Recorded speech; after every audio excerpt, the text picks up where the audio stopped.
তারা একটা ড্যাশবোর্ড আছে, ওয়ার্ল্ড পপুলেশন, বিশ্বের জনসংখ্যা তাতে দেখায়। তাতে দেখা গেল যে ভারত চায়নাকেও টপকে গেল 2023 সালে। 142 কোটি লোক হয়ে গেল ভারতে। এটা হওয়ার মধ্যে দিয়ে গোটা পৃথিবীতে যত মানুষ থাকেন, সমস্ত মহাদেশে, সমস্ত দেশগুলোতে, তার 5 ভাগের 1 ভাগের ঠিকানা হয়ে গেল ভারত। একদিকে জনসংখ্যার এই বিস্ফোরণ, তার জন্য যত পরিমাণ খাদ্যের দরকার হয়, যত পরিমাণ ঘরের দরকার হয়, যত স্কুল কলেজের দরকার হয়, বেঁচে থাকবার উপাদান যত দরকার হয়, তাহলে এক তাপ দিতে হবে। 2 হচ্ছে এই বিপুল জনসংখ্যা, সেটা সরকারের কাছে, রাষ্ট্রের কাছে 2 ভাবে আসতে পারে। একটা হলো এটা আমার সম্পদ, আরেকটা হলো এই জনসংখ্যা আমার কাছে বোঝা। যদি এটা সরকারের কাছে, রাষ্ট্রের কাছে সম্পদ হয়, তাহলে এই দেশ অনেক দূর পর্যন্ত যেতে পারে। এখন ভারতের যা জনসংখ্যা দাঁড়িয়েছে, তার 20%, 25% যদি হিসেব করা যায়, তাহলে 25% ধরলে এটা আমেরিকার জনসংখ্যার থেকে বেশি। তাহলে আমাদের বাজার গোটা পৃথিবী, আজকের দিনে সাম্রাজ্যবাদী দেশগুলো, কর্পোরেট ব্যবসায়ীরা, তাদের কাছে একটা লোভনীয় জায়গা।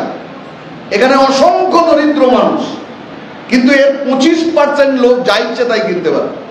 অ্যাপেলের 1 লাখ টাকা দামি মোবাইল বাচ্চা 7-8-এ পড়া ছেলে মেয়েকে কিনে দিতে পারে। বউকে সব থেকে বড় ধনী, সে তো এরোপ্লেন গিফট করতে পারে। কিন্তু এই 25%-এর মধ্যে আছে যে ফি বছর বউয়ের জন্য দামি গয়না কিনে দিতে পারে। ভোগ্যপণ্যের দুনিয়ায় যা কিছু বেরোচ্ছে, তার সব কিছু বারংবার কিনতে পারে। তো এই মার্কেট কোথায় পাবেন? এত বড় মার্কেট। আমাদের দেশে 2050 সালে এই জনসংখ্যা গিয়ে দাঁড়াবে 166 কোটি। ভারতকে বলা হয় যে youngest country in the world. পৃথিবীতে সমস্ত দেশগুলোর মধ্যে সব থেকে বেশি অল্প বয়সী ছেলে মেয়ে, তরুণ প্রজন্মের বাস হচ্ছে এখানে। এর সংখ্যা আমাদের দেশে কেমন? আমাদের দেশের সংখ্যা হচ্ছে 65% 35-এর নিচে। আপনি ভোটার লিস্টের পাতাতেও কম বেশি এই জায়গায় আসবেন। 30 বছরের নিচে আমাদের 52% জনসংখ্যা। তার মানে এটা একটা ইয়াং কান্ট্রি। এই ঘরটাতে হয়তো আরো আসতে পারত। এটাই ডিওয়াইফাই কে দেখতে হবে, আরো অল্প বয়সী ছেলে মেয়ে তারা যাতে আসতে পারে। তাহলে একটা দেশ যার জনসংখ্যার 65% 35-এর মধ্যে যাদের বয়স, তার মানে আজকের টেকনোলজি, আজকের নতুন শিক্ষা, যা আমাদের আজকের দিনের ইন্ডাস্ট্রি, তাতে লাগে। এইটা হওয়ার মতো একটা অসাধারণ সুযোগ ভারতের কাছে আছে। এটাকে বলে ইংরেজিতে ডিভিডেন্ড, ডেমোগ্রাফিক ডিভিডেন্ড। যে এই বয়স কম, এটা চলবে 50 সাল পর্যন্ত, বড় জোর মেরে কেটে 52-53 পর্যন্ত। এটা হলো 25। তাহলে 25 বছর বা 26-27 বছর ভারতে এই ইয়াং ওয়ার্ক ফোর্স থাকবে। তাহলে এটাকে যদি সরকার ব্যবহার করে, তাহলে গোটা পৃথিবীর সব থেকে বড় অর্থনীতির দেশ ভারত হতে পারে। মোদি তো সেল করছে, ভোটে জেতবার জন্য বিকশিত ভারতের কথা বলছে। ও স্বচ্ছ ভারত বলেছিল, এখন আবার ভোকাল ফর লোকাল বলছে, ডিজিটাল ইন্ডিয়া বলেছিল, তারপরে মেক ইন ইন্ডিয়া। এখানে কিছুই নেই। তাহলে যে ডেমোগ্রাফিক ডিভিডেন্ড বা অল্প বয়সী ছেলে মেয়ের প্রাচুর্য থাকবার ফলে ভারত এই পৃথিবীতে যে সুযোগ গ্রহণ করতে পারত, ভারত সেই সুযোগ গ্রহণ করতে ব্যর্থ হচ্ছে।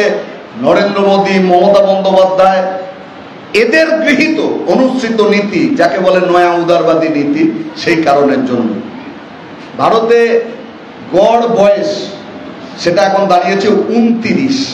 তার মানে গোটা পৃথিবীতে ভারত সর্বকনিষ্ঠ দেশ, যে দেশের পপুলেশনের বয়স হচ্ছে মাত্র 29। অক্সফামের রিপোর্টে কি বলছে, রিয়ালিটি কি বলছে, 1% টপমোস্ট ধনী, সর্বোচ্চ ধনী 1% লোক, তার মাসে কত রোজগার? গোটা দেশের সমস্ত মানুষ, বড় ব্যবসায়ী, শিক্ষক, অধ্যাপক, আইটি সেক্টরের কাজ করা, অথবা রেলের হকার, রিক্সাওয়ালা, টোটো চালক, সব যুক্ত করে যে আয় হয় আমাদের দেশের, তার 26% আয় 1% মানুষের হাতে আছে। যত সম্পদ, এই যে বাড়িটায় মিটিং করছি, এই বাড়িটা কারো না কারো সম্পদ। তাহলে অসংখ্য মানুষের বাড়ি আছে, গাড়ি আছে, জায়গা জমি আছে, যা কিছু আছে, এই সব সম্পদ যদি যোগ করা যায়, গোটা দেশের মানুষের কাছে যত সম্পদ আছে তার 40% ধনী 1% মানুষের কাছে আছে। নরেন্দ্র মোদী 2014 সালে দেশের প্রধানমন্ত্রী হয়েছেন, তখন আমাদের দেশে বিলিয়নিয়ারের সংখ্যা ছিল 100 কোটি।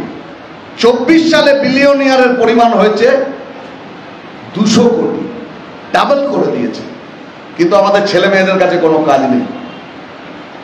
তরুণ প্রজন্মের ছেলেমেয়েরা গ্র্যাজুয়েশন করবার পরে, আমাদের ছোটবেলায় আমরা দেখতাম যে সবাই কম্পিটিটিভ পরীক্ষা দিত, যে কোনো বাড়িতে গেলে দেখতাম যে এই ধরনের কম্পিটিটিভ পরীক্ষার বই, স্টেশনে যে বইয়ের দোকানগুলো হতো সেই দোকানগুলোতে এইসব বই কিনতে পাওয়া যেত। এখন এটা ব্যতিক্রমী। যদি 100 জনের বাড়িতে যাই, তাহলে মেরে কেটে 1 জনের কাছে আমি দেখতে পারি, তাও সম্ভাবনা কম যে কম্পিটিটিভ এক্সাম দিচ্ছে। তার কারণ কাজ নেই, রিক্রুটমেন্ট নেই। সরকার ঠিক করে ফেলেছে কোনো রিক্রুটমেন্ট হবে না, যা হবে অস্থায়ী কাজ হবে। এদেরকে 6000 টাকায় কাজ করানো যায়, 8000 টাকায় কাজ করানো যায়, 10,000 টাকায় রাস্তায় দাঁড় করিয়ে দেওয়া যায় সিভিক ভলেন্টিয়ার। ওর তো গেম প্ল্যান ছিল যে সিভিক টিচার হবে। নানান কারণের জন্য তারপরে চাকরি বিক্রি করে, চাকরি বিক্রি করে কোর্ট আইন করতে করতে এমন একটা জায়গায় গেল, ও ইচ্ছে করলে কার থেকে টাকা নিয়েছে এ তো গাছে পাতা পড়লে মমতাকে বলে পড়তে হয়। বৃষ্টি হবে কি হবে না বাংলায় প্রায় মমতাকে জিজ্ঞেস করতে হয়। থানার আইসি একটা অভিযোগ লিখবেন কি লিখবেন না, ঠিক হয় তৃণমূল কি বলছে, তার নেতারা কি বলছে, তার উপর। তাহলে গোটা পশ্চিমবাংলা জুড়ে এই এত পরিমাণ লোকের থেকে কয়েকশো কোটি টাকা কি 1000 কোটি টাকা তুমি তুললে, তোমার লোকেরা তুললো, আর তুমি কিছু জানো না, এটা বললে তো হবে না। তাহলে তুমি বলে দিতে পারলে না? যারা এর মধ্যে যোগ্য প্রার্থী ছিল, যারা যোগ্যতায় শিক্ষক হয়েছিল, এদের পাপের জন্য, অন্যায়ের জন্য, দুর্নীতির জন্য, ভবিষ্যতে গোটা শিক্ষা ব্যবস্থাটাকে টিকিয়ে রাখবার জন্য কোর্টকে এই সিদ্ধান্ত নিতে হয়েছে। কঠিন সিদ্ধান্ত। এই সিদ্ধান্ত নেওয়ার সময় তাদের নিশ্চিত যন্ত্রণা হয়েছে, কিন্তু কিছু করার নেই। কিন্তু এর জন্য দায়ী কে? মমতা বন্দ্যোপাধ্যায়। আজকে এসএসসি যে নোটিফিকেশন করেছে, কি মানে তার? সেই নোটিফিকেশনের অর্থ দাঁড়াবে হচ্ছে আবার এটাকে ম্যানিপুলেট করা হবে। তার মানে একটা দুর্নীতির পরে আরেকটা দুর্নীতি, তারপর আরেকটা দুর্নীতি, এটা চলতেই থাকবে। সেন্ট্রাল গভর্নমেন্টের দপ্তরগুলোতে নিয়োগ বন্ধ হয়ে গিয়েছে, স্টেট গভর্নমেন্টের এক হাল। তাহলে বাইরে যে কাজ, সেই কাজ হচ্ছে চরম অস্থায়ী একটা কাজের জায়গায় যাচ্ছে। আমাকে একজন চার দোকানের ভদ্রলোক, চার দোকান চালান, তিনি বললেন যে আছে কি বলুন তো বাংলায়? এখানে আছে হচ্ছে টোটো, ডিয়ার লটারি আর মোবাইলের কাজ। তা বললাম টোটো বুঝলাম, ডিয়ার লটারি বুঝলাম, মোবাইলের কাজটা কি একটু বলুন।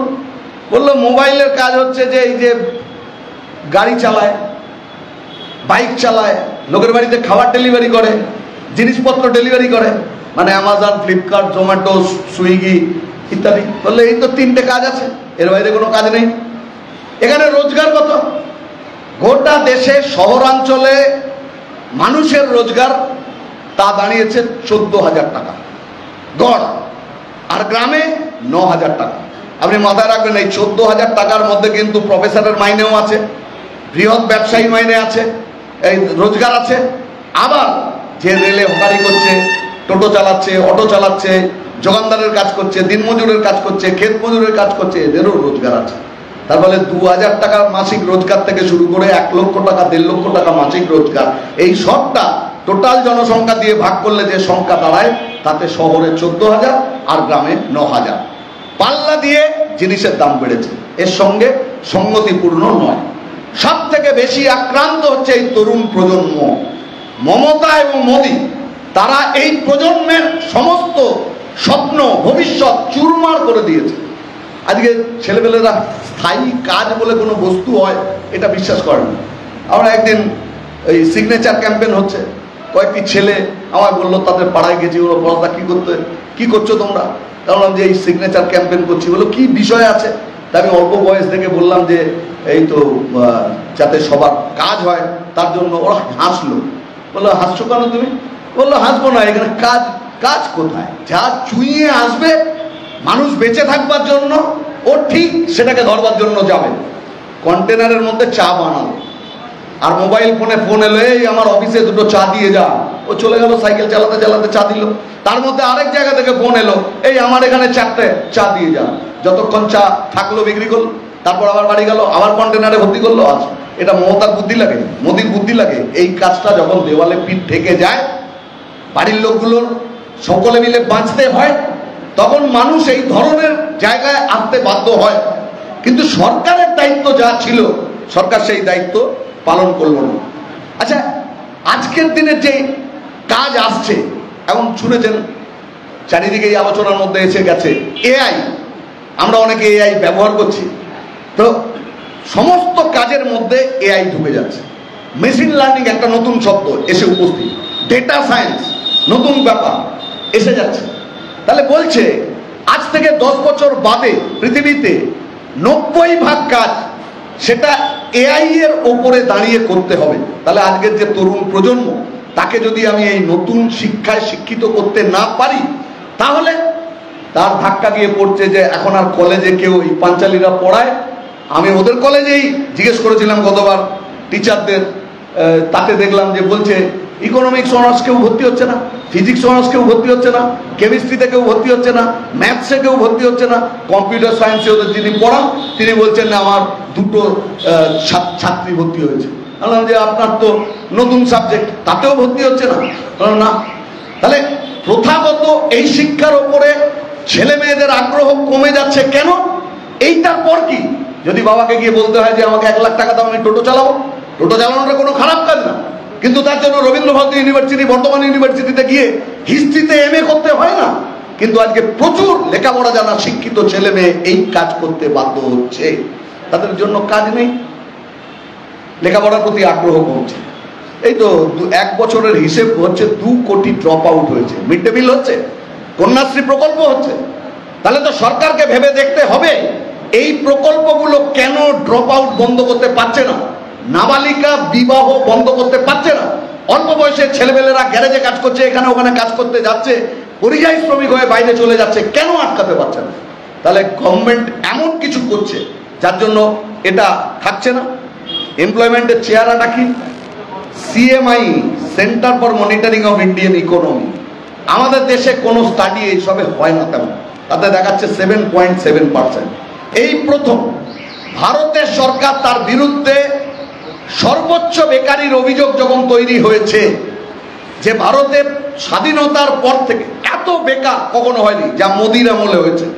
মমতা যখন গভর্নমেন্টে এসেছিল তখন বলেছিল 5 লাখ করে চাকরি দিয়ে দেবে, 3 মাস বাদে বলেছিল যা করার আছে তা আমি করে দিয়েছি। মোদি যখন গভর্নমেন্টে আসে তার আগে বলেছিল বছরে 2 কোটি কাজ দেবে, কৃষকের আয় দ্বিগুণ করবে, 15 লাখ টাকা দেবে, গ্রামের সঙ্গে শহরকে জুড়ে দেবে, জিনিসপত্রের দাম কমাবে। এরা দুজনেই দাবি করে যে এদের আগে যারা ছিলেন ভারতে যা কিছু কাজ হচ্ছে 14 সালের পরে হচ্ছে, আর মমতার দাবি হচ্ছে পশ্চিমবাংলায় এরকম কোন মুখ্যমন্ত্রী আগে আসেননি ওনার মতো। হ্যাঁ, এটা ঠিক। এই দুজন ভারত এবং রাজ্য তাকে যেভাবে সর্বনাশের দিকে নিয়ে যাচ্ছেন এটা ঠিক। এর আগে এরকম ভূমিকা অন্য কোনো গভর্নমেন্ট, অন্য কোনো মানুষ তারা পালন করেনি।